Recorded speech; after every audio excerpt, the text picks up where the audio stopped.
अध्यक्ष जी, मैं वित्त मंत्री महोदय द्वारा प्रस्तुत इस वित्त विधेयक का समर्थन करने के लिए खड़ा हुआ हूँ। देश की अर्थव्यवस्था को मजबूत करने के लिए माननीय वित्त मंत्री जी ने बड़ी ही समझदारी के साथ इस बजट को तैयार किया है।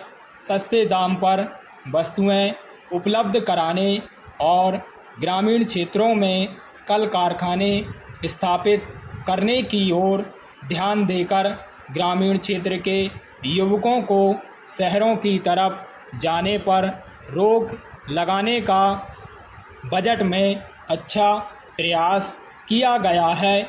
ग्रामीण विकास बैंकों की स्थापना से ग्रामीण क्षेत्रों को लाभ हुआ है। इससे यह भी सिद्ध होता है कि गांवों की ओर भी हमारा ध्यान गया है। जब तक गांवों का विकास नहीं होगा तब तक इस देश का विकास संभव नहीं है। बजट में मध्यम आय के वर्ग की ओर भी ध्यान दिया गया है। विरोधी दलों के सदस्यों ने बजट के बारे में सदन में जो आपत्तियां उठाई हैं उनकी ओर ध्यान देकर वित्त मंत्री महोदय ने करों में राहत देने की घोषणा की है।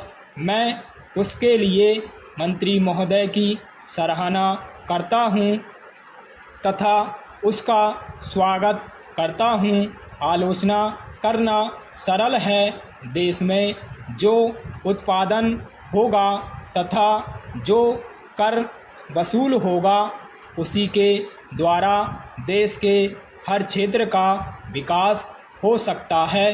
पैरा इस बजट से यह प्रतीत होता है कि देश से गरीबी का उन्मूलन किया जा रहा है तथा देश में समाजवाद लाने का प्रयत्न किया जा रहा है। इससे किसानों को प्रोत्साहन मिलेगा और बेरोजगारी भी दूर होगी।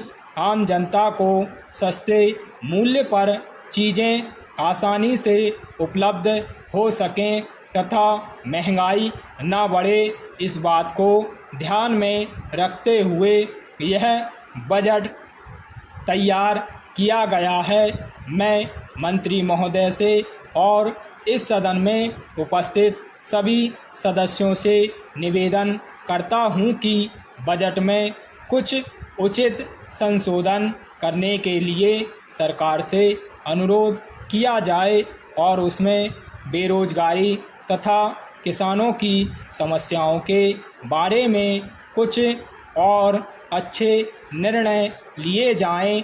महंगाई के विषय में और चर्चा करने की मैं आवश्यकता नहीं समझता हूं, क्योंकि सभी सदस्य जानते हैं कि महंगाई को रोकने के लिए सरकार प्रयत्नशील है।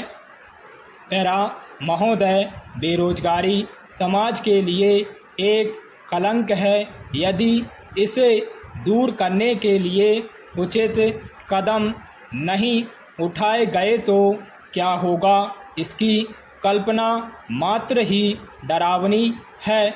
यदि लोगों को काम नहीं मिलेगा तो समस्या विकट होती चली जाएगी। आज देश की हालत को देखते हुए यह आवश्यक है कि देश की खाद्य स्थिति को सुधारा जाए।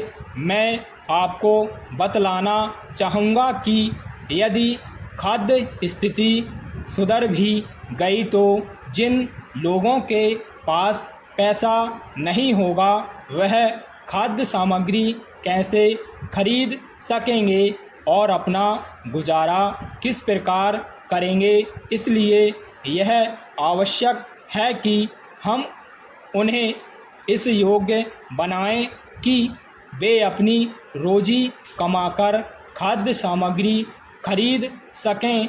जिन लोगों के पास खेती करने के लिए ज़मीन नहीं है, उन्हें ज़मीन मिलनी चाहिए।